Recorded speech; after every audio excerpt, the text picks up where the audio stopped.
검찰개혁 시즌2를 향한 민주당의 발걸음이 빨라지고 있습니다. 공수처 설치, 검경 수사권 조정에 이어서 수사와 기소를 완전 분리하는 내용의 법안이 발의된 상태인데요. 관련 법안을 발의한 민주당 황운하 의원 전화 연결해봅니다. 의원님 나와 계십니까? 네, 안녕하세요. 예, 안녕하십니까. 네. 자, 중대범죄수사청 설치법 제정안을 발의하셨는데 이 중대범죄수사청이란 어떤 건지 좀 일단 말씀 좀 해주세요. 네. 이제 검사의 직접 수사 영역이 있거든요. 예. 검사가 직접 수사할 수 있는 영역. 이것이 수사권 조정 이후에 이른바 6대 범죄로 이렇게 제한이 돼 있죠. 예.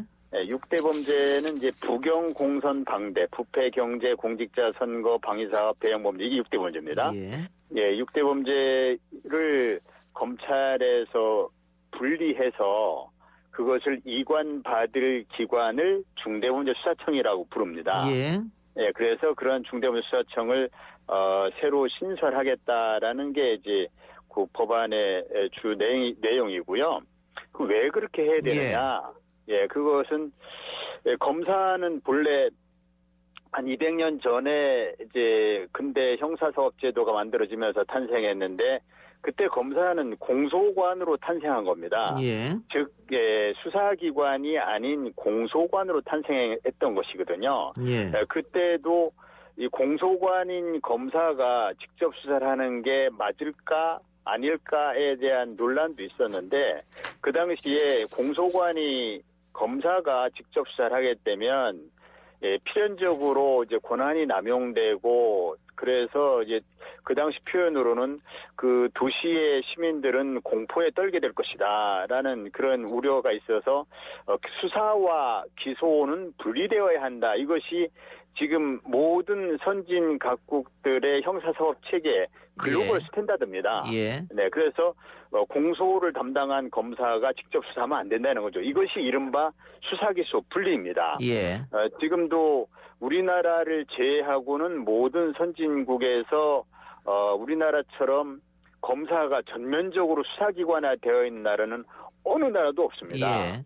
그래서 이렇게 수사기관화되어 있을 때 검사가 필연적으로 권한을 남용하고 인권을 침해하고 부패 비리가 저질러지고 전관예우에 폐단이 생기고 이런 문제 때문에 우리는 그동안 검찰개혁이란 이슈가 계속돼 왔습니다. 우리나라처럼 검찰개혁 이슈가 오래 계속된 나라는 없거든요. 그건 그만큼 검찰 제도가 우리나라에서 기형적인 제도로 이렇게 변질됐다는 걸 방증하는 것이죠.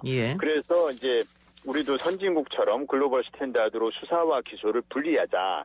그렇다면은 수사는 경찰, 기소는 검찰로 가는 게 이론적으로는 타당하지만 선진국의 경우도 그렇게 단순하게 가기보다는 그중에 좀 중요한 범죄, 복잡한 범죄, 전문화된 범죄는 별도의 수사기관을 만들어서 그쪽에 담당하도록 하고 있습니다. 이게 국민들께서 많이 알고 계시는 미국의 FBI가 대표적인 그런 특별 수사기관이거든요.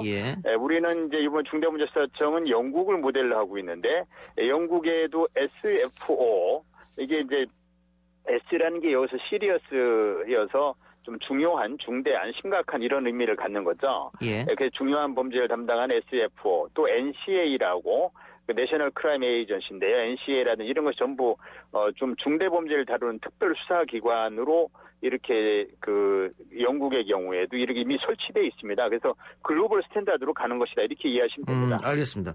말씀하신 것처럼 뭐 전 세계 어디에도 대한민국 검찰과 같은 막강한 권력을 갖고 있는 집단은 없죠. 그래서 검찰 공화국이라고 불리기도 하고 뭐 수사권, 기소권, 뭐 기소유예, 기소독점 다 가지고 있는데 그래서 검찰 개혁의 일환으로 이걸 내놓으셨습니다. 자, 그러면은 고위공직자들의 범죄는 공수처에서 수사하고 6대 범죄에 대해서는 중대범죄수사청에서 수사하고 검찰은 이제 기소만 맡고 이런 거지 않습니까? 그렇죠. 근데 이게 지금 민주당의 개혁은 6월 달인데 당장 6월 달에 법이 통과된다고 만일 하더라도 당장 실시할 수는 없을 것 같고 그 유예기간이라는 게 있을 거 아닙니까? 그렇죠. 왜냐하면 이게 그 새로운 수사기관이 만들어지면 뭐 당장 사무실 마련해줘. 그 다음에 인력을 확보해야 되지 않습니까? 인력을 확보해줘. 그다음에 이제 새로운 수사기관에게 형사사법정보망을 깔아야 되거든요. 예. 이런 작업이 금방 되지가 않습니다. 예. 그래서 전문가들 의견을 들어보면 미니멈 6개월의 준비기간이 필요하고 예. 또 맥시멈은 한 1년 정도의 준비기간이 필요하다. 그래서 이 법안이 통과된 이후에 그래서 제가 낸 법안에도 붙이게 법안이 통과돼서 법안이 공포된 이후 1년이 경과한 시점에서부터 이걸 시행하도록, 즉 1년의 유예기간을 둔 것이죠. 이것은 이제 준비기간이기도 하고 또 뭐 유예기간이기도 한 것이죠. 예. 그래서 만약에 이제 계획대로라면 상반기 내에 이것이 이 국회를 통과하게 되고요. 예. 그러면 그로부터 1년이면은 이제 내년 후반기, 하반기, 즉 내년 7월 이때가 시행 시기다, 출범 시기다. 저는 이렇게 전망하고 있습니다. 그런데 이렇게 우리나라 검찰이 막강한 권력을 갖게 된 게 길게 보면 한 100년 됐고 짧게 보면 한 70년 됐지 않습니까? 그렇죠. 예. 근데 그동안 개혁하려고 그랬는데 번번이 무산됐단 말이에요. 그렇죠. 검찰이 가만히 있겠습니까? 나름 어떤 여러 가지 일을 할 텐데요. 검찰이 이제 반발하고 저항하고 하겠죠. 그렇지만은 검찰의 동의를 받아야만 개혁이 되는 건 아니지 않습니까?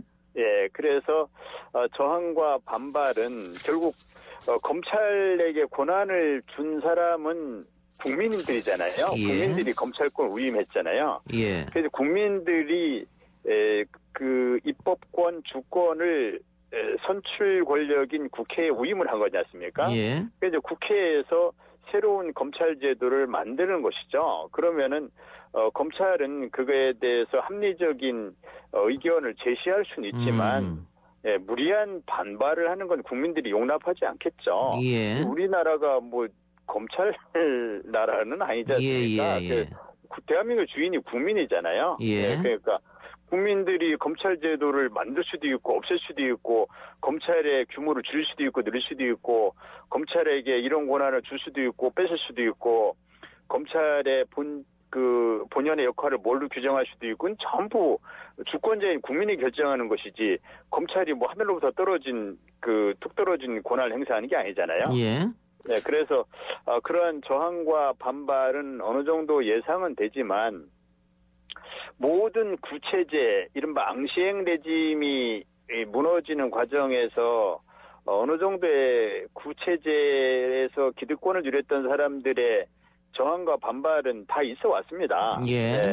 그것은 때로는 진압하고 때로는 설득하고 이렇게 하면서 개혁에 한 발짝 한 발짝 앞으로 이제 전진하는 것이죠. 우리나라도 이제 개혁 과정이 이렇게 좀 어렵긴 했지만 꾸준히 좀 진행돼 왔고 지금은 검찰 개혁의 이제 마침표를 찍어야 할 때입니다. 그래서 이제 그 검찰 개혁의 최종 목표고 마침표는 수사 기소의 분리이거든요. 그래서 중대본 수사청이라는 그 수사 기소 분리를 위한 필연적인 산물이거든요.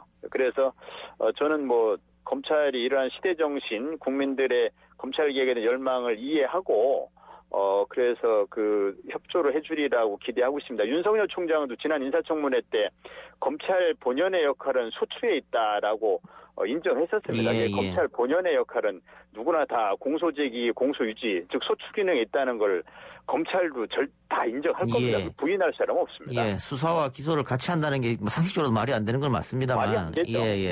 근데 그 민주당 내에서도 검찰 출신 의원들이 조금 반대하지 않습니까? 반대하는 의원 없어요? 검사 출신 의원들이라고 그래서 이에 대해서 뭐 무조건 반대하는 건 아닙니다. 제가 같은 특위에서 활동하고 있는데요. 네 분의 검사 출신 의원분들도 이에 대한 어떤 부작용이라든지 또는 준비가 필요하다든지 어떤 이것을 전제로 어떠한 통제 장치가 마련돼야 한다든지 이런 걸 말씀하시는 것이지 수사 기소 분리 자체에 대해서 반대하시는 분은 없습니다. 그것은 이론적으로도 너무 타당한 이야기고 그거를 반대할 명분은 없는 거거든요. 그래서 그분들이 이렇게 반대를 꼭 하시는 건 아닙니다. 그러면 실질적으로 6월에 어떻게 통과가 될 것 같습니까? 야당은 당연히 반대하고 일어날 텐데요.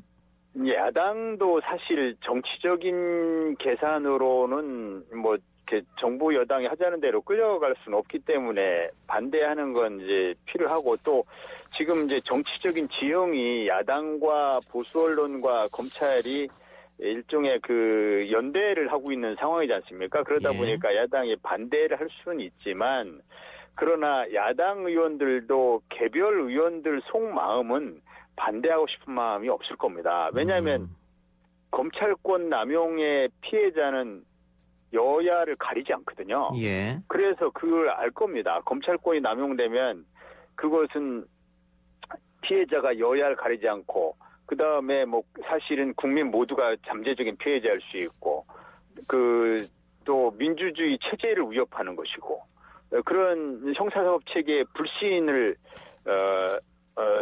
초래하는 것이고 하는 거기 때문에, 사실은 검찰권 남용을 어떻게 하든지 막아야 한다는 거에 대해서는 아마 그 법안에 대해서 그 이제 속마음은 맞아, 그 얘기가 맞을 거야, 그 검찰이 수사기소 다 하면 안 되지, 다 동의하실 걸로 봅니다. 그래서 저는 그 야당도 그렇게까지 반대, 공수처 반대하듯이 그렇게 강하게 반대는 안 할 것이다, 저는 그렇게 기대합니다. 통과를 자신하시는 겁니까?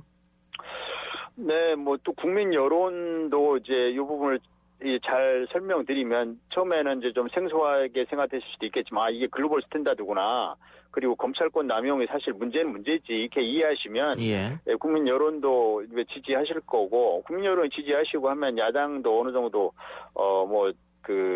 협조하지 않을까 저는 기대하고 있습니다. 네. 근데 지난번에 그 검경 수사권 조정을 하면서 검찰이 이제 6대 범죄만 수사하게끔 됐는데, 네. 그때 그냥 처음부터 중대범죄수사청을 했었으면 어땠을까? 왜 이렇게 시간차를 두면서 했을까요?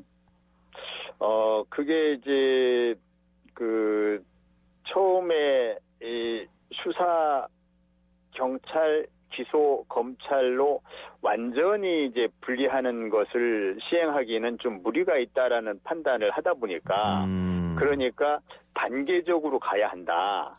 이제 이른바 이 단계론인데, 단계적으로 가기 위해서 일단 검찰에게 중요한 범죄를 일단 남겨뒀다가, 그 다음에 그 다음 단계에서 점진적으로 경찰에 그것을 넘기거나, 또는 경찰 이외의 다른 전문화된 기관에 넘기거나, 이것이 사실은 그 일반적으로 생각한 로드맵이었는데, 이것을 조금 더 빨리 해야 되지 않느냐라고 하는 그런 이제 우려나 그런 의견들이 제기되었고, 빨리 하려다 보니까 그걸 경찰에 넘기는 건 무리고, 그러다 보니까 이제 그럴 것 같으면은 검찰에 있는 그 업무를 떼내되 그걸 맡는 기관이 경찰이 아닌 제3의 기관이면 되지 않겠냐라는 그런 아이디어가 좀 늦게 나온 것이죠. 네, 그러다 보니까 경찰로 넘기는 건, 금방 넘기는 건 무리고, 지금도 이제 경찰로 넘어간다면 반발이 많을 겁니다. 그걸 떼가지고 경찰로 넘긴다 하면은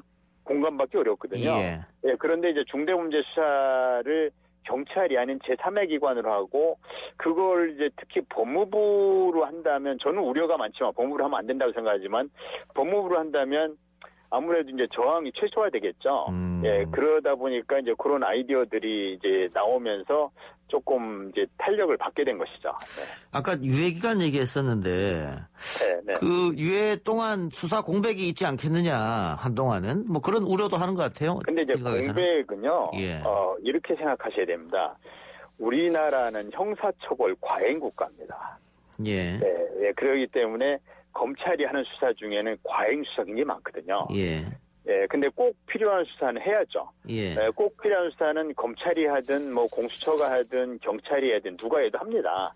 그래서 그에 대한 우려를 하실 필요는 없고, 이제 그 중대범죄수사청이 신설된 이후에도, 지금은 유예기간을 말씀하시는 유예기간뿐 아니라 신설된 이후에도 공백이 발생하지 않겠냐는 우려들을 하시더라고요. 그러나 사라지는 것은 불필요한 수사, 과잉 수사, 짜맞추기 수사, 표적 수사, 어떤 모니터링 수사, 이런 것이 사라질 것이고, 꼭 필요한 국가 어떤 사정 활동 또는 그 반부패 활동을 해서 꼭 필요한 수사는 그런 것은 정상적으로 이루어질 겁니다. 그래서 그에 대한 우려는 하시지 않아도 됩니다.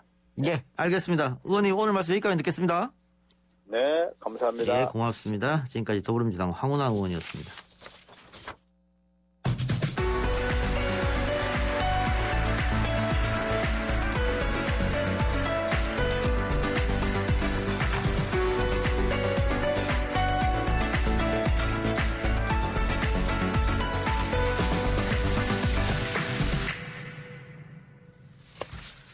재보궐까지 50일도 채 남지 않은 가운데 당 최종 후보로 선출되기 위한 여야 예비 후보들의 경선 레이스도 치열하게 달아오르고 있습니다.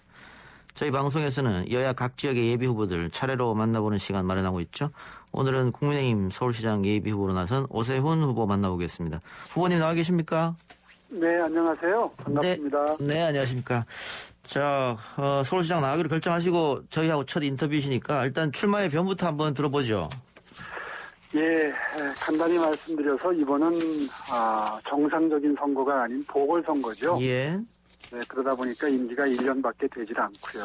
그래서 사실은 서울시장을 2번이나 역임한 제가 위기 상황에 긴급수로 역할을 할 수 있다는 판단을 했습니다.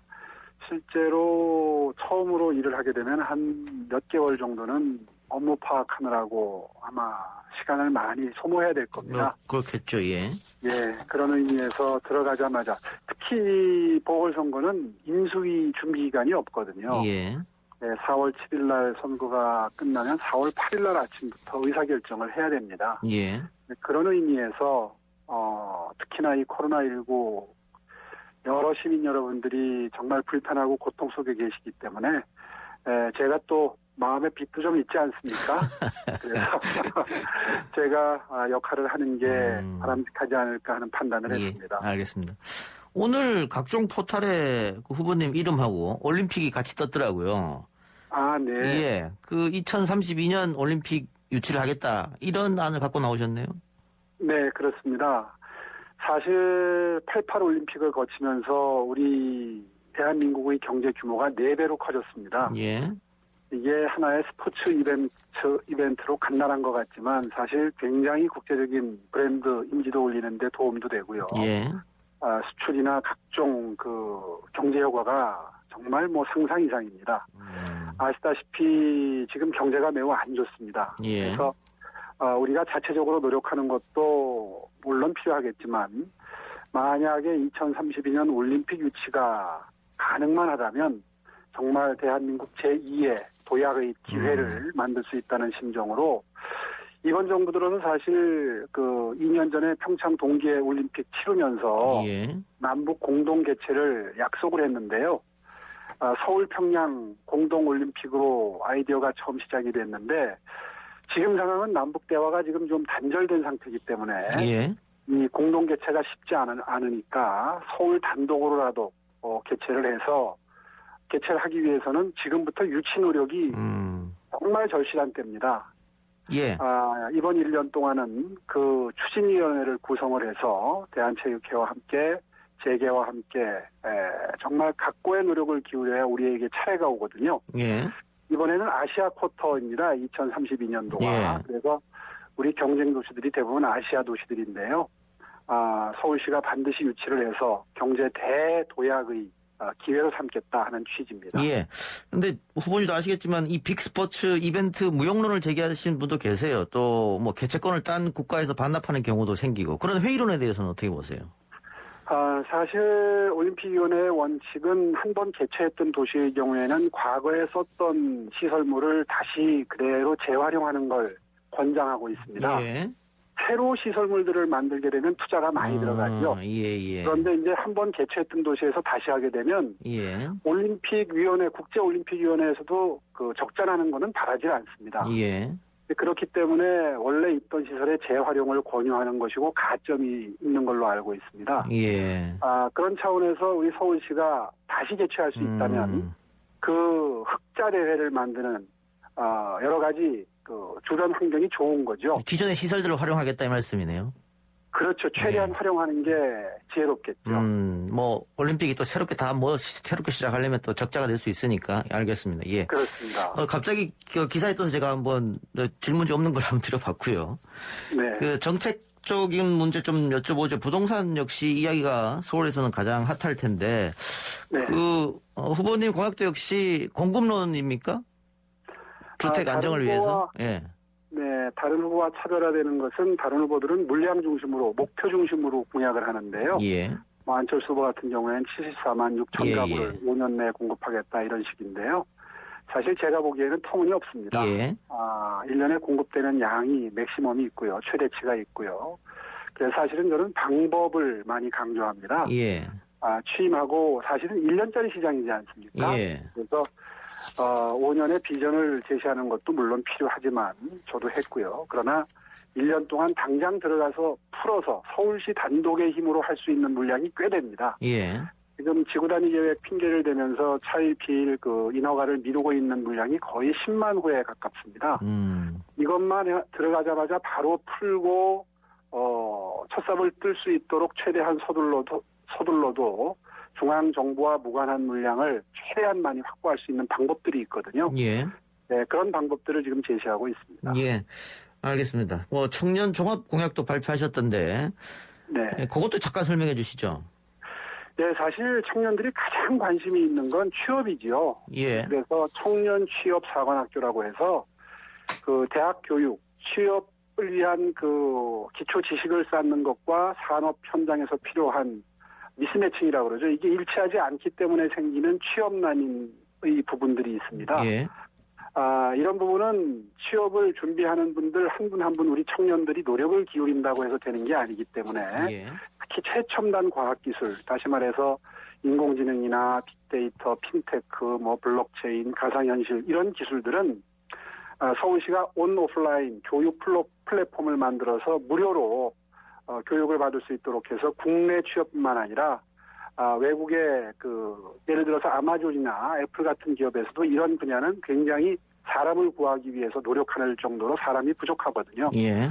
그런 교육 기회를 제공을 하고 그리고 아울러서 취업 성공기를 늘 접할 수 있는 포털 사이트를 만들어서 동기부여와 함께 취업 노하우도 전수하고 무엇보다 더 중요한 것은 이 취업에 성공한 청년들의 경우에 특히 이제 집안 형편이 좀 어려운 분들은 직장에서 집이 너무 멀어서 하루에 출퇴근 시간으로 한 2시간씩 허비하는 일들이 허다합니다. 예.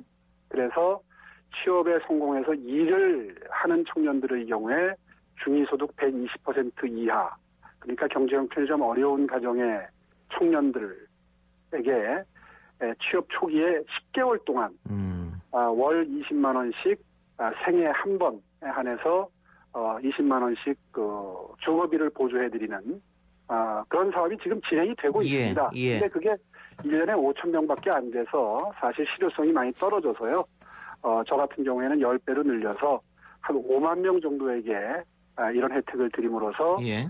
마중물 역할을 하는 그러니까 취업 초기에 뭔가 경제 형편 때문에 주거와 직장이 먼 경우에 혜택을 드림으로써 취업을 촉진시키고 처음에 자립하는 데 도움을 드리는 프로그램도 공약으로 내놨습니다.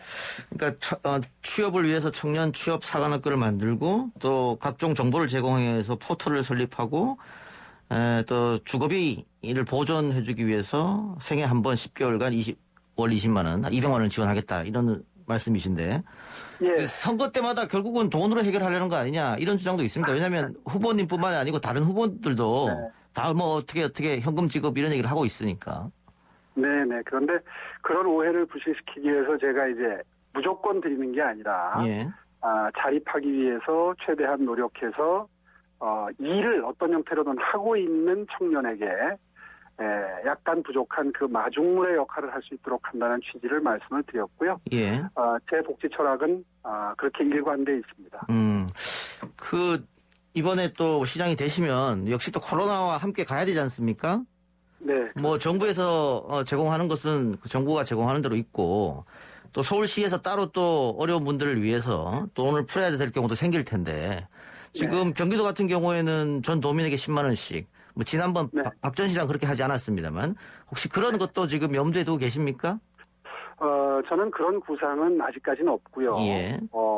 들어가자마자 그 각 업종별, 업태별 자영업자의 경우에 매뉴얼을 만들 생각입니다. 예. 실제로 일률적으로 영업을 금지한다거나 9시다, 10시다 제한을 하게 되면 업종과 업태에 따라서는 매출이 매우 타격을 받는 업종들도 있습니다. 예. 그래서 오히려 업종별로 사회적 거리두기의 효율성도 높이면서 매출 감소를 최소화할 수 있는 그런 방법을 찾는 것이 우리나라 정도 행정 수준 되면 그게 가능하다고 생각합니다. 예. 실제로 각 협회가 있으면 예를 들어서 PC방 협회는 오후에 손님이 많거든요. 그러면 이제 오후부터 영업을 할 수 있도록 해서 그 매뉴얼을 만들면 오히려 분산시킬 수 있는 거죠. 이용자를. 그렇게 해서 그 수십 수백 개의 업종마다 다 매뉴얼을 만들어 두면 뭐 코로나19 같은 일이 이번에 뭐 한 번으로 끝난다는 보장도 없기 때문에 앞으로도 매우 유용한 그런 그 대비책이 될 것이다 생각하고요. 꼭 예산을 써서가 아니라 이렇게 행정력을 최대한 정교하게 운영함으로써 예상 밖의 매출 타격으로 피해를 입는 코로나 피해 계층을 최소화할 수 있다. 그런 구상을 예.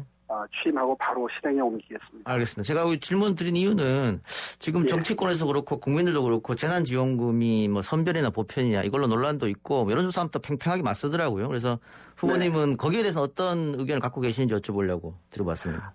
예. 물론 피해가 큰 분들에게 지원을 많이 해드리는 선별적인 지원이 정의에 부합하겠죠. 예. 아무래도 코로나 수혜업종도 있는 법이거든요. 예. 그런 분들에게까지 혜택이 간다면 예산을 효율적으로 쓰는 게 아니겠죠. 예. 알겠습니다. 자, 후보 선출 이야기도 해보죠. 일단 지금 타임라인은 국민의힘 후보들 간에 한 명을 뽑아서 마지막에 안철수 후보랑 다시 한다. 이런 지금 타임라인인 것이죠? 네, 그렇습니다. 예. 자, 그런데 나경원 전 의원은 여성 가산점이 있지 않습니까? 예, 그렇습니다. 나름 좀 유리할 것 같기도 하고. 지금 판세는 어떻게 분석하고 계세요? 경선, 국민의힘 내부 경선 판세는? 예, 뭐 다행히도 지난번 4명을 추리는 그 전 단계 경선에서 여론조사 경선에서 그 일반 시민 여러분들을 대상으로 하는 여론조사에서는 다행히 제가 1등을 했습니다.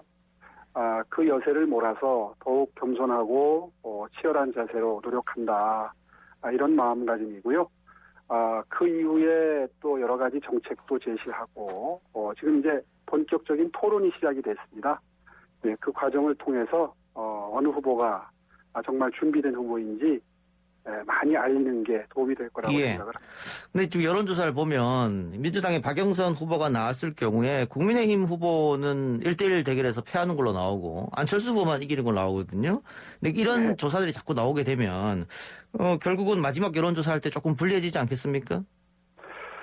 지금은 아직까지 당내 경선 단계이고 우리 당 후보가 결정이 안 된 단계이기 때문에 지지층이 겹치는 후보들이 지지율에서 아무래도 좀 열세일 수밖에 없죠. 예. 저 같은 경우에는 당내에서는 나경원 후보와 지금 경쟁을 하고 있고 당 바깥에서는 안철수 후보와 지지층이 겹치는 측면이 있습니다.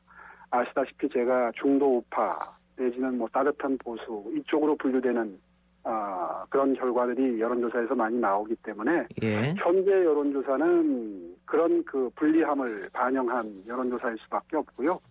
아마도 뭐 전문가들도 그렇게 예측하고 계시지만 당내 경선이 끝나고 나면 이제 그 분리돼 있던 세가 합쳐지면서 아마 그 겹친 부분들이 해소가 되고 그렇게 하면서 자연스럽게 지지율이 재편되지 않을까 그렇게 전망하고 있습니다. 알겠습니다. 자, 오랜만에 전화 연결했으니까요. 끝으로 우리 청취자 여러분들께 이번 선거에서 저를 좀 뽑아달라고 호소 한번 하고 인터뷰 마치겠습니다. 예, 기회를 주셔서 감사합니다. 네, 서울시민 여러분, 정말 걱정이 많으시죠? 서울시의 도시경쟁력을 끌어올리는 것도 서울시장의 큰 역할이지만 이번 1년 동안은 이 코로나19의 그 영향력에서 벗어나는 기간이 아니기 때문에 무엇보다도 여러분의 어려워진 형편, 특히 코로나 때문에 고통을 겪고 계시는 자영업자분들을 비롯해서 중소기업인들 아마 경제 형편이 어려운 분들일수록 더 큰 고통을 겪고 계실 겁니다. 이분들께 어떻게 최대한 고통을 덜어드리는가에 초점을 맞춘 시정을 펼칠 생각입니다. 제가 시정 경력 5년 동안에 온 제 노하우를 동원해서 최대한 여러분의 고통을 덜어드리겠다 하는 각오로 나섰습니다.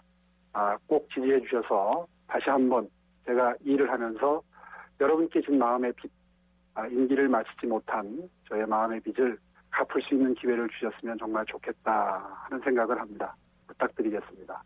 예, 후보님 오늘 말씀 고맙습니다. 네, 감사합니다. 고맙습니다. 지금까지 오세훈 국민의힘 서울시장 예비후보였습니다.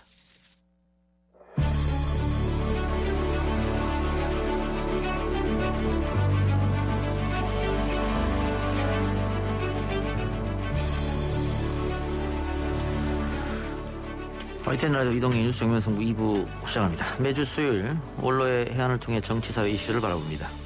오늘은 항일 독립선양단체 연합회장과 민족문제연구소 이사장을 맡고 계신 함세웅 신부 전화로 연결하겠습니다. 신부님 나와 계십니까? 네, 안녕하세요. 예, 안녕하십니까? 네, 반갑습니다. 네, 먼저 지난 월요일 비보가 전해졌습니다. 통일운동가와 사회운동가로 평생을 헌신했던 백규환 선생이 향년 89세의 나이로 별세했는데요. 오늘 대통령이 빈소를 찾아 조문을 하기도 했습니다. 고인과 신부님의 인연은 어떻게 시작됐습니까? 네, 반갑습니다. 1974년 그 긴급조치 1호, 2호, 3호서 박정희 유신 독재 때, 예. 그 독재제 때 우리 백규환 선생님하고 장준하 선생님이 처음에 구속되셨잖아요. 예. 100만인 서명운동 하시느라고. 예. 그러면서 이제 그해 4월에 민주학년 사건 나고 또 7월에 우리 지학순 주교님이 구속되셨어요. 예. 저희들 우리 정의구현 사재단을 결성하면서 이분들의 석방운동을 위해서 저희들이 명동과 각 성당에 모여서 기도를 하고 예. 또 가족들과 함께 구명운동을 했었는데 예. 그걸 계기로 이제 백 선생님을 이제 옥중에 계실 때 저희들이 만나뵙게 된 거죠. 그 다음에 이제 석방되셨잖아요. 예. 그래서 이제 석방되신 다음에 이제 먼 발치에서 뵙다가 저희들 사제들 모임에도 함께 오시고 또 격려해 주시고 또 감사의 뜻도 표현해 주시고 그러시면서 이제 함께 저희들이 백 선생님 모시면서 민주화와 인권, 남북의 평화 공존을 위해서 노력했었어요. 예. 네, 대단하신 분이죠. 저희들 많은 이제 격려도 받고 가르침도 받고. 예. 선생님은 종교를 예. 갖고 계시지 않으셨는데 예. 저희들 가톨릭을 또 많이 비판하셨어요. 예. 그래도 또 저희들이 민족과 함께 하는 이 인권 운동에 대해서 늘 격려해 주셨던 마음 한결같이 간직하고 예. 있습니다. 이제. 그럼 그때 천주교 정의구현 사재단이 만들어진 겁니까? 네네. 예. 또 안타깝게도 오늘 또 정경모 선생 별세 소식이 들려가지고. 네, 아주 저도 아침에 보고 이제 하루 종일 기도했어요. 백 예. 선생님과 정경모 선생님 두 분을 기억하면서 정경모 선생님은 제가 또 동경에 갔을 때 예. 직접 가서 찾아뵙고 저희들이 또 모시면서 좀 감사의 뜻도 표현해 드렸어요. 예.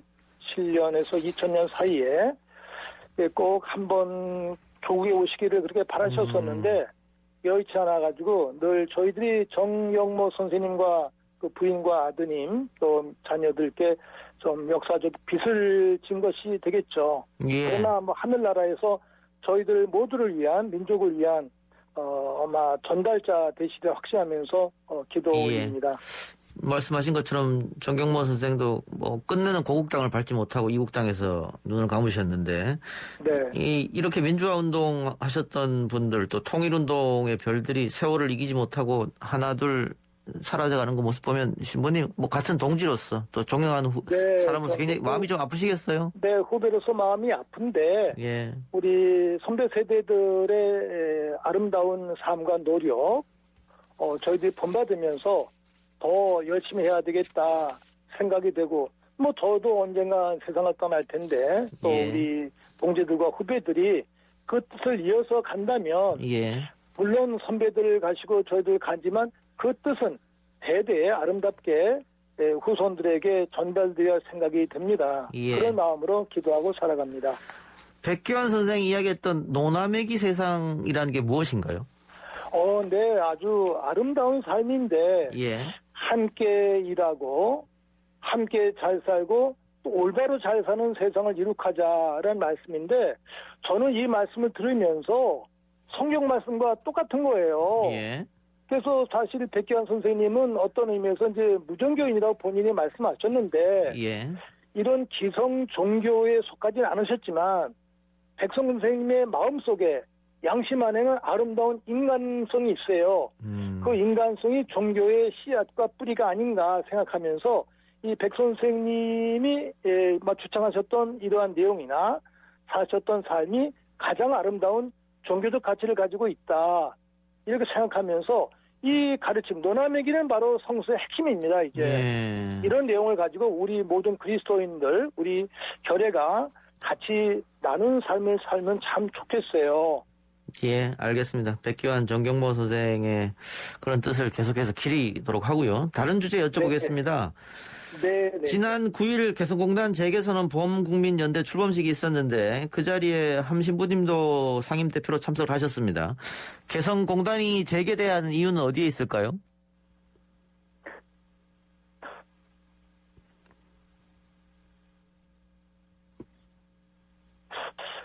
예, 신부님 네. 전화가 지금 잠깐 끊겨진 것 같은데요. 예, 전화를 끊고 다시 연결 부탁드리겠습니다. 예, 전화 끊고. 네, 오늘 원로의 해안을 통해 정치사회 이슈를 바라보는 원로의 눈 시간에는 함세웅 신부와 통화를 하고 있는데요. 먼저 백기환 선생에 대한 추억을 얘기했고, 네. 예, 전화가 개성공단은 예. 남북뿐만 아니라 주변의 여러 나라, 미국, 유엔 등에서 동의하고 지지한 결과였어요. 따라서 어느 한 정치인 또는 정치 집단의 판단으로 문을 닫아서는 안 된다는 생각을 간직하고 있습니다. 예. 이렇게 중요하고 큰 그 내용을 한 사람에 의해서 또는 한 정치 집단에 의해서 이렇게 문 닫아진 게 매우 가슴 아프고 또 안타까운 일이죠. 어떤 방법으로든지 우리가 즉시 재개해야 된다고 생각하면서 이 일을 함께 추진했습니다. 예. 그 문재인 정부가 들어서면서 개성공단은 재가동에 대한 기대가 상당히 컸었는데 아직도 이루어지지 않고 있거든요. 그 이유는 어디 있다고 보세요? 네, 그게 참 안타까운데 문재인 대통령 개인의 뜻은 아무리 고귀하다 하더라도 또 주변 분들과 함께 또 가장 문제는 지금 미국이 동의해줘야 되는데 예. 미국의 동의받기가 쉽지 않았던 것 같아요. 미국의 동의를 이끌어내기 위해서는 저희 결례가 또 힘을 모아서 뜻을 모아서 강력하게 이걸 주장하고 실천한다면 미국도 국제적인 힘에 의해서 또 우리들 염원에 의해서 동의하지 않을까, 이끌려오지 않을까 이런 생각입니다. 우리가 사실 개성공단은 우리들의 권리자 의무이거든요. 예. 이미 문 닫은 거는 사실 한 정치인에 의해서 그렇게 결정이 된 건데 우리가 지금 열면 되는데 문재인 대통령의 그러한 그 결단 이게 조금 개인적으로 아쉽습니다. 그냥 열면 되는 거죠. 예. 이런 생각을 가지고 있으면서 기도하고 뜻을 모으고 있습니다. 예. 시간이 지나면 지날수록 지금 개성공단에 있는 또 우리 측 자산이 훼손되거나 고장될 가능성도 있고. 네. 또 우리 입주한 기업들의 손해는 시간이 가면 갈수록 자꾸 쌓이는 거 아니겠습니까? 그렇죠. 예. 알겠습니다. 조금 더 지켜보기로 하고요. 네. 자, 여야로 정치권은 나누어서 계속해서 대립하고 있고 서로 혐오와 갈등과 분열이 이어지고 있습니다. 이 사회 분열을 해결하기 위한 방법은 어떤 게 있겠습니까? 오늘이 이제 우리 그리스도교에서는 제수일이라고 이마에 제를 받으면서 회개를 다짐하면서 부활을 향하는 그러한 첫날이거든요. 예. 그래서 우리 각자 그 부모님께로부터 받은 가르침, 내가 잘할 때 나에게뿐이 아니라 우리 가정과 우리 부모님께 영광이 되잖아요. 예. 내가 잘못하면 결국 부모님께 욕이 되는 건데 예. 정치인들 각자 이 부분을 생각해 두시면서 내가 정치를 잘하고 또 건강한 언어를 이렇게 구사하는 것이 바로 아름다운 효소고 또 나라를 위한 공동선을 위한 이제 봉사다 이렇게 생각하셔야 되는데 조금 말씀이나 행동이 너무 어떤 때는 험해요. 이런 내용들은 결국 자신의 인격을 훼손할 뿐만이 아니라 부모의 인격도 훼손하고 가정의 인격도 훼손한다는 점을 생각해 주시면서 공동체적인 관점에서 좀 책임 있는 그러한 정치인의 언행을 하셨으면 참 좋겠다.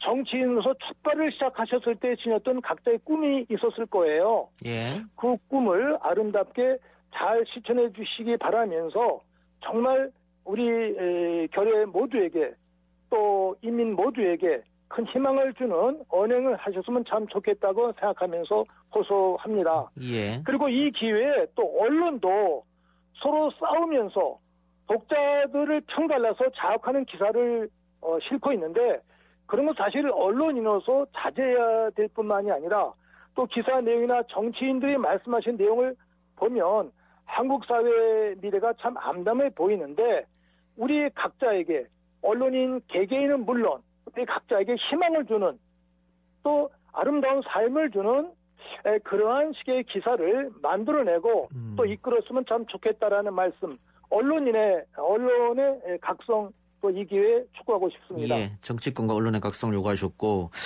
그 70년대 신부님이 뭐 민주화 운동 하셨을 때는 뭐 독재 정권 하에 있었으니까 당시에 제야 인사들, 야당 인사들, 시민단체, 종교 인사들이 합심해서 이 독재 정권과 싸웠단 말입니다. 근데 그때와 지금과 과연 뭐가 달라졌을까?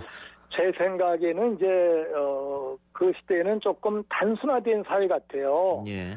예, 박정희의 독재 정권은 불의하다라는 것을 온 결의가 전부 다 아셨거든요. 예. 그래서 우리가 민주주의, 인권을 실현하자라는데 모두 다 공감하셨어요. 그리고 또 우리가 지적하는 그 대척점이 아주 분명했습니다, 이제. 그런데 87년, 이른바, 부분적이긴 합니다만, 6월 항쟁 이후에 민주화가 실현되면서 사회가 다원화가 됐어요. 예. 그래서 시민단체들도 많이 또 발생되었고, 주장도 여러 갈래가 있고, 또 우리들의 의견이 다양하게 표출되고 있는데, 이 다양하게 표출되는 이 의견을 공동선, 나만 좋지 말고 함께 좋아하는 이 공동선의 가치를 확인해야 되는데, 이 시민단체나 또 주장하는 각 영역에서 이 공동선의 가치, 공유의 가치를 조금은 놓치고 있지 않는가, 이런 아쉬움이 있는데, 저는 함께 이익이 되는, 함께 보탬이 되는, 함께 좋은 그러한 공동선, 커먼 굿, 이게 가치를 우리가 늘 놓치면 안 되겠다. 특별히 일제시대 때 나라를 빼앗겼을 때 목숨 바치면서 헌신하셨던 중소녀들의 그 마음, 또 민주화를 위해서 헌신하셨던 그분들의 마음, 또 민족의 일체와 화해, 평화, 공존을 위해서 애쓰셨던 그분들의 마음, 예. 이런 내용들을 함께 늘 되새겨서 상생의 아름다운 문화를 일으켰으면 참 좋을 것 같아요. 알겠습니다. 신부님 오늘 시간 없어서 여기까지만 마무리하겠습니다. 네네, 고맙습니다. 예, 감사합니다. 지금까지 함생훈 신부였습니다.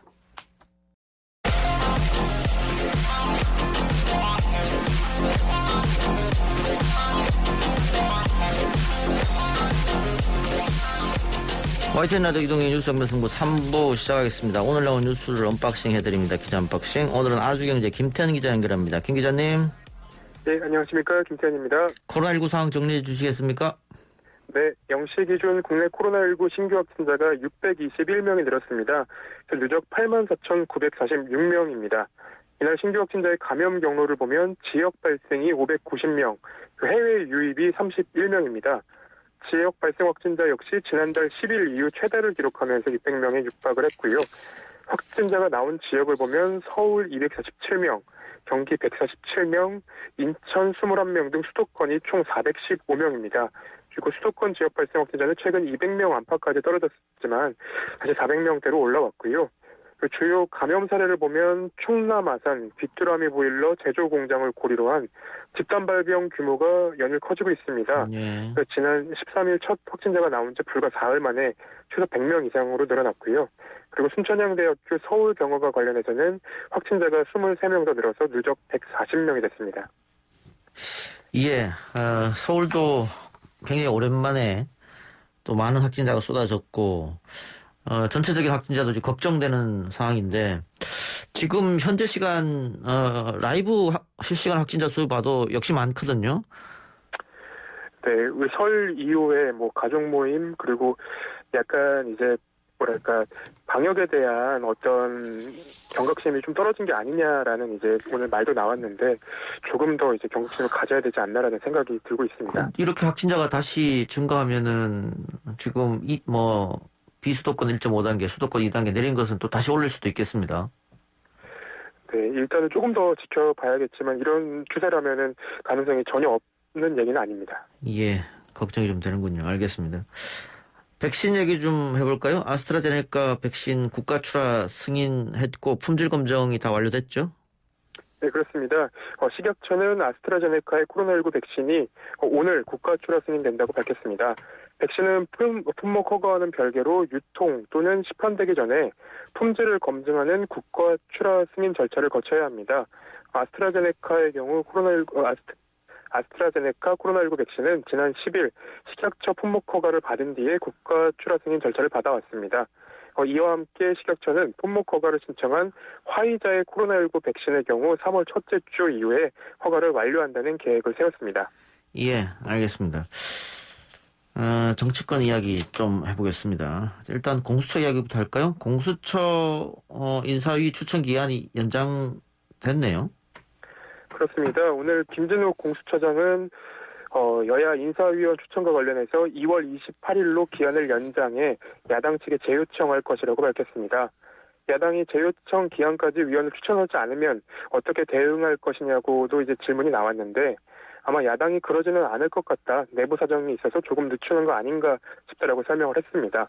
예. 공수처는 이제 애초에 추천 기한을 어제, 그러니까 16일로 정했었는데요. 국민의힘이 오늘까지 위원 추천을 하지 않으면서 조금 미뤄진 상황입니다. 예. 일각에서는 국민의힘이 일부러 시간 끌기 위해서 추천 안 한 거다 이런 얘기도 있던데 그러면 연장을 했으면 그때도 또 추천 안 할 가능성이 있는 거 아닙니까? 일단은 김진우 공수처장은 그 인사위원회가 조금 늦춰지면은 수사관 면접을 먼저 진행하는 방식으로 안배를 하겠다라는 얘기도 했고요. 예. 그리고 열흘 정도 시간을 연장한 것에서 큰 지장이 없지 않을까라는 얘기도 나왔습니다. 예. 알겠습니다. 좀 지켜보고요. 10살짜리 조카를 폭행하고 강제로 욕조물에 집어넣는 등 아동을 숨지게 한 이모 부부에 대해서 경찰이 살인죄를 적용했네요.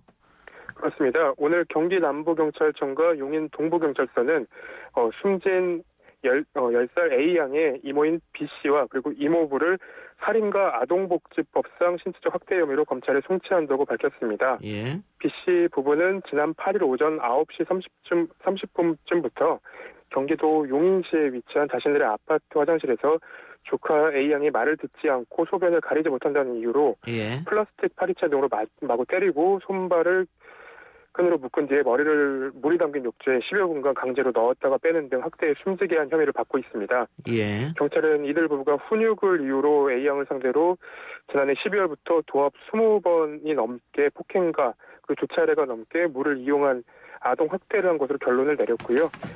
B씨부에 적용한 혐의를 아동학대 범죄 처벌 등에 관한 특례법상 아동학대 치사 혐의에서 살인으로 변경을 했습니다. 이렇게 되면은 신상이 공개되는 겁니까? 그건 다시 한번 살펴봐야 되는 겁니까? 일단은 살인죄 적용에 따라서 관련법에 의해 이 부부에 대한 신상 공개는 가능한 상태입니다. 예. 하지만 경찰은 이제 친인척의 신상 노출 등 2차 피해가 우려된다는 이유로 신상을 공개하지 않기로 했습니다. 그렇군요. 정인이 사건 재판도 진행되고 있죠. 그렇습니다. 오늘 정인이 양모의 이제 살인 및 아동학대 범죄 처벌 등에 관한 특례법 위반 그 공판이 진행이 됐는데요. 이날 재판에는 정인이가 다닌 어린이집 원장 A 씨가 그 법정에 증인으로 출석을 했습니다. 근데 이제 그 원장님이 서명한 내용을 보면 그 정인이가 어린이집에 왔을 때는 굉장히 쾌활하고 얼굴이 예쁘고 항상 밝은 아이였는데 예. 참 신고할 당시에는 다리에 멍이 들어 있다거나 배에는 상처가 나 있었고 항상 얼굴 부분에 상처가 있었다 이런 얘기를 했습니다.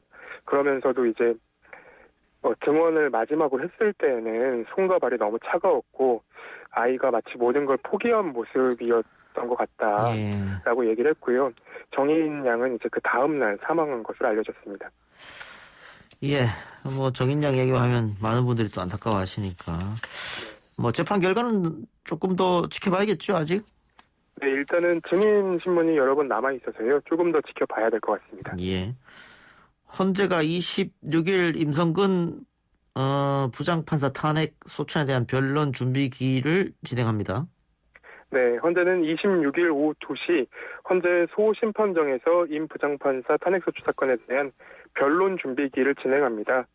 임성근 부장판사는 세월호 침몰 당일 박근혜 대통령의 추문서를 보도해서 명예훼손 혐의로 기소된 일본 상케이 신문 서울 지국장의 재판 등에 개입한 의혹을 받고 있습니다. 예.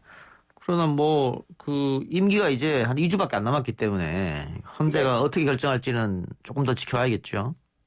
네, 그렇습니다. 빠르게 하면은 빨리 결론이 날 수도 있을 것 같다라는 전망도 나오고 있습니다. 2월 안에요?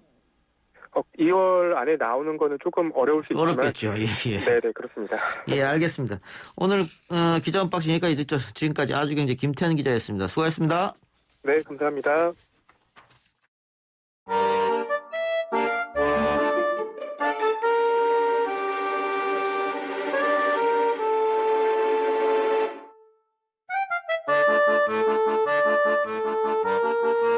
역사를 시사로 풀어보는 시간 김준혁의 역사시사 한신대 김준혁 교수 전화로 연결합니다. 교수님 나와 계십니까? 예, 안녕하세요. 김준혁입니다. 예. 자, 친일 인명사전에 올라간 인물이 국립묘지에 안장돼 있어 논란이 되고 있다 이런 얘기가 들리던데 누구 이야기를 하는 겁니까? 네, 최근에 발견된 대전 현충원에 묻혀 있는 김영준이라는 인물입니다. 예. 네, 이 김영준이라는 인물이 사실은 일제 때 굉장히 많은 일본에 부역을 했던 인물이었거든요. 예. 대표적으로 1941년에 어마어마한 거금을 들여서 비행기까지 헌납했던 인물이었는데 예. 이런 인물이 지금 국립묘지에 안장돼 있다. 이게 사실은 이제 말도 안 되는 이야기고요. 예. 이것 때문에 최근에 이제 언론에서 이렇게 집중적으로 알려지게 되었습니다. 예. 경찰 묘역에 안장돼 있었다고 하던데 경찰 출신이었습니까? 전혀 아닙니다.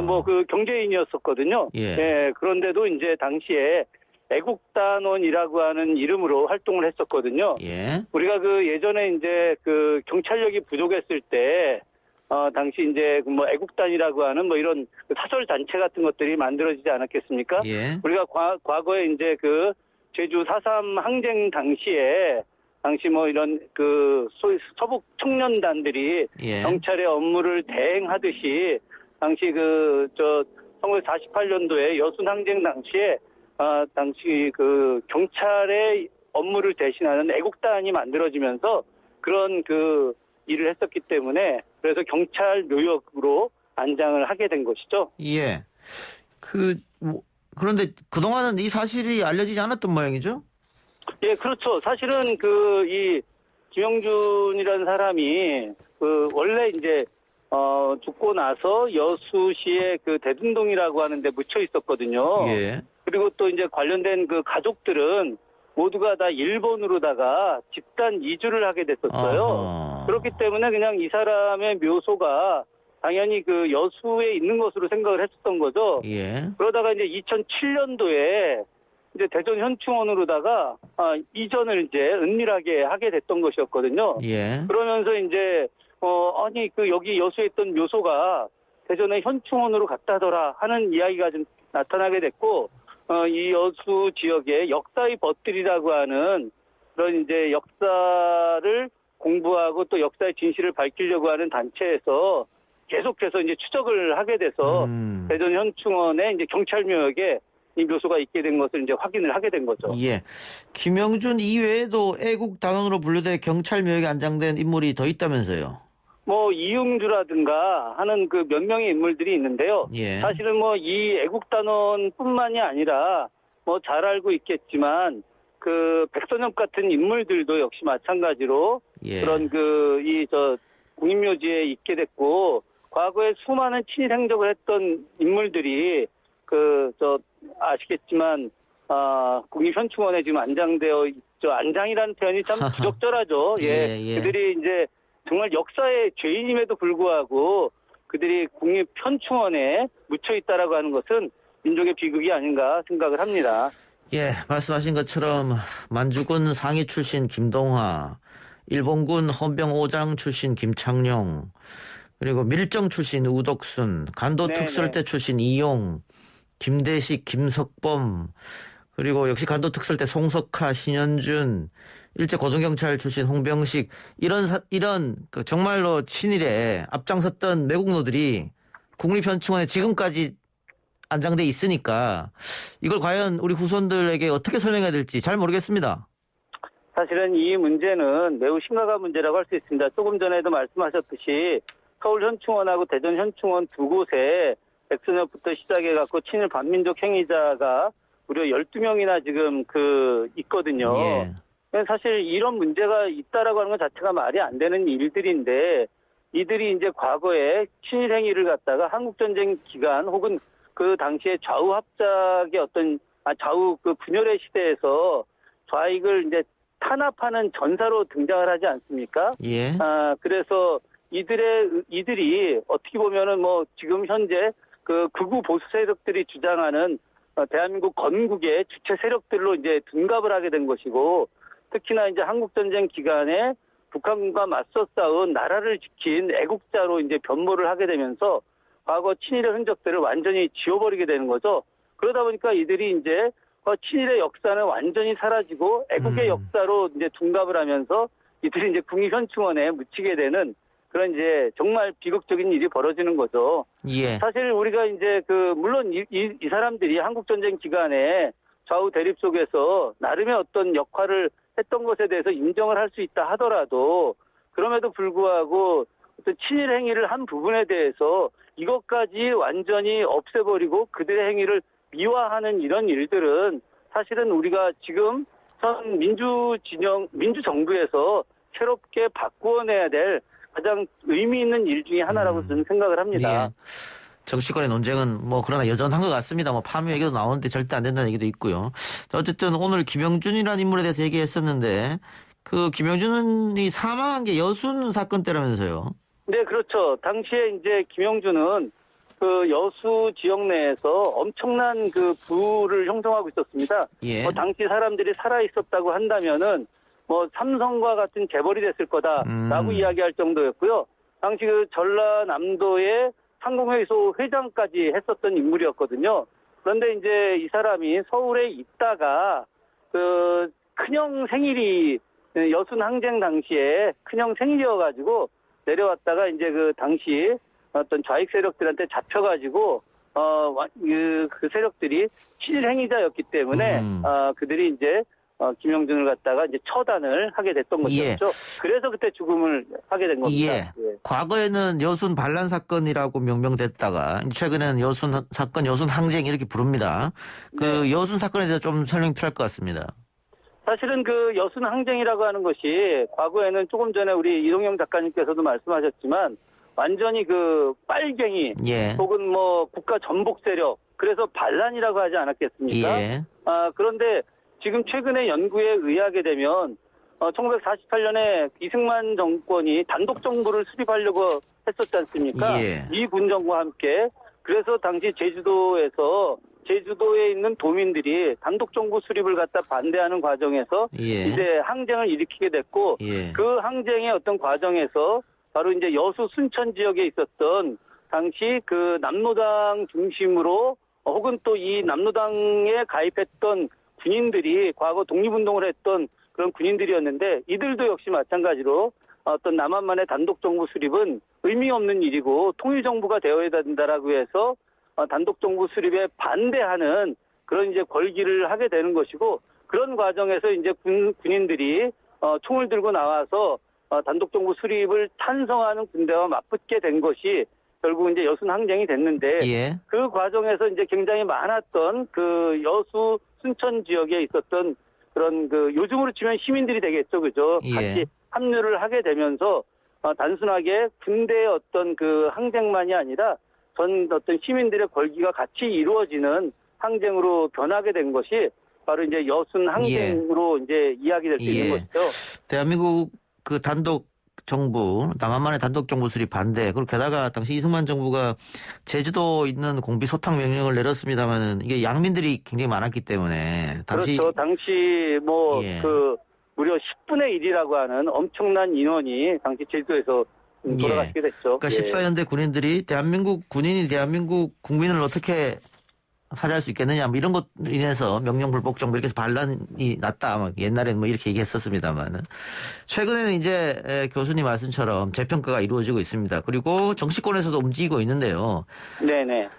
이낙연 대표가 여순 사건 특별법을 2월 내에 처리하겠다 이렇게 이야기를 했는데 그 이유는 당시 희생자가 너무 많고 또 진실 규명이 제대로 안 됐기 때문에 도대체 어떻게 이런 일이 벌어졌고 또 희생되신 분은 얼마나 많은지 이걸 일단 알아야 될 거 아니겠습니까? 그렇죠. 사실 이 여순 항쟁이 새롭게 우리 국민들에게 많이 알려지게 된 것은 도울 김용옥 교수의 노력 때문이다라고 이야기해도 과언이 아닐 겁니다.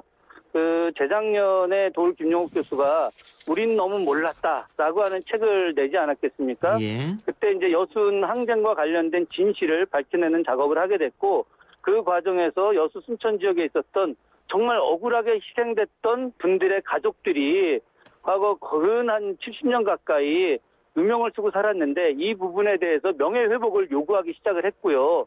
그런 것들이 이제 호남뿐만이 아니라 전국적으로 퍼져나가면서 이낙연 대표가 이제 여순 항쟁과 관련된 그런 진실을 밝혀내는 특별법 제정까지 나서게 된 것이고 저는 이 부분이 빠르게 해결이 돼야 된다. 2월 달 안에 반드시 통과가 돼서 여순 항쟁의 진실을 밝히는 일을 정말 전국적으로 할 필요가 있겠다라는 생각을 늘 하고 있습니다. 예.